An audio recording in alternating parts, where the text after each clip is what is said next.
Mesdames, Messieurs, bonjour. Le coronavirus touche de plein fouet le Bénin qui vient de franchir la barre de 1000 cas confirmés. À cet effet, le ministre de la Santé, Benjamin Nkpati, trouve qu'il y a urgence absolue au respect des mesures barrières. Lutte contre l'insécurité, les présidentielles de 2021, sans oublier la fermeture des ambassades et retrait du Bénin de certaines institutions multilatérales sont entre autres les actualités décortiquées dans cette revue de presse. Le Soleil Bénin Info, qui est le journal à l'honneur, ce jour sur GS Communication, touche le sujet lié à la fermeture des ambassades et au retrait du Bénin de certaines institutions multilatérales et livre les doléances de Maître Sadiko Ayoalao à Patrice Talon, conscient que le contenu de cette lettre aura un impact positif sur le destinataire. Le journal de Hervé Alade va au Togo précisément à la Banque Ouest Africaine de Développement et voudrait savoir entre Serge Ekoué, Romuald Wadaï et Pascal Irénée Koupaki, celui qui va succéder à Christian Adovelande, qui est déjà à terme de son second et dernier mandat à la tête de cette banque. Dès lors, il se pose une question liée à la succession. C'est dans cette optique que le Soleil Bénin Info voit le chef de l'État en face d'une équation chinoise. En attendant le nom de celui sur qui le chef de l'État portera son choix, le journal à l'honneur parle de la piraterie maritime et fait savoir que 6 marins sont kidnappés au large du Bénin.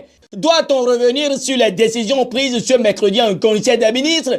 Bien sûr que oui, puisque le Soleil Bénin Info touche celle afférente à l'aménagement du territoire et révèle que le gouvernement veut frapper sur la mafia foncière dans les communes, toujours avec le Soleil Bénin Info. Et nous savons qu'au sujet du programme spécial d'insertion de l'emploi, le COSU et OUSU clarifie et situe les jeunes, lutte contre la propagation du Covid-19 à Cotonou. C'est le dernier titre du journal de Hervé Alade, qui répond que Luc Sertondier à Trocpo reçoit le soutien de l'Association nationale des communes du Bénin ANCB. Comme annoncé plus haut, le Bénin a déjà franchi là-bas 2000 cas confirmés de la contamination au coronavirus.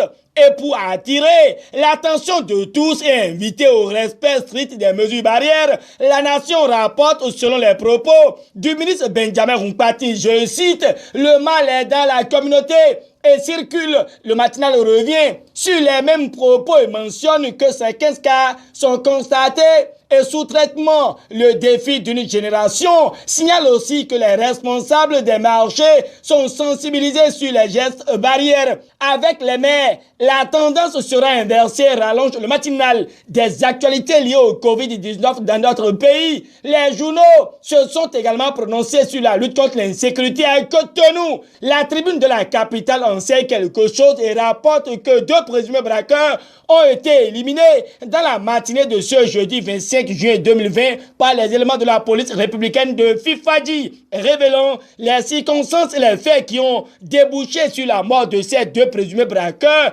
La tribune de la capitale conclut qu'il y a 2 moins dans le rang de ceux qui perturbent la quiétude des populations. De la lutte contre l'insécurité, le Béninois libéré nous tient en haleine avec son titre qui touche la construction d'une station moderne des bouts de vidange à Abomey-Calavi. À en croire le journal de Aboubakar Takou, Adam Bietonato apprécie les travaux pour montrer aux populations l'importance que revêt ce projet pour le gouvernement. L'autre sujet qui tient à cœur le gouvernement, c'est la réhabilitation prochaine de l'As Boycon Parakou. Notre temps, le label trouve qu'il y aura bientôt la fin des accidents et calmer des usagers car déjà 125 millions de dollars sont déjà mobilisés par le gouvernement pour desservir le Mali, le Niger, le Burkina Faso, ajoute Diakpata en manchette. Mais que deviennent l'aéroport international de Glodjibé, l'hôpital de référence et autres que le confrère de la matinée reconnaît comme étant des grands chantiers annoncés par la rupture? Selon ce canard, à 10 mois de la fin de son mandat constitutionnel,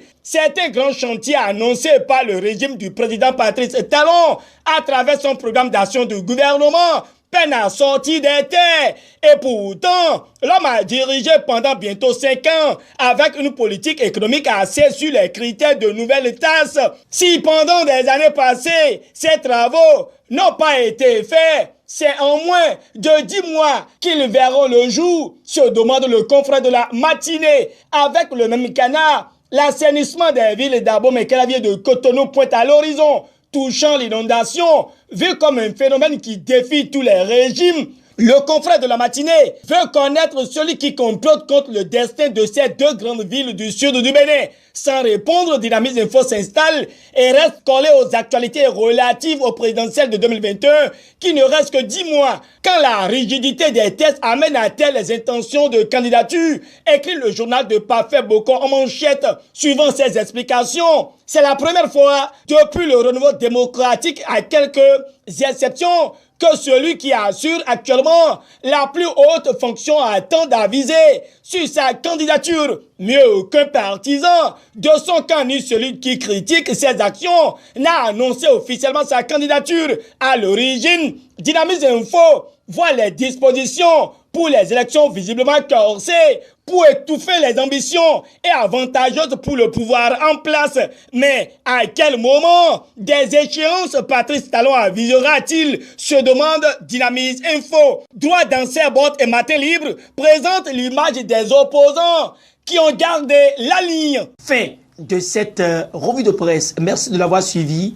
Bonne journée et très bon début de week-end à tous et à chacun. Au revoir, mais restez en union de prière avec Moussou Alphonse qui n'est plus parmi nous.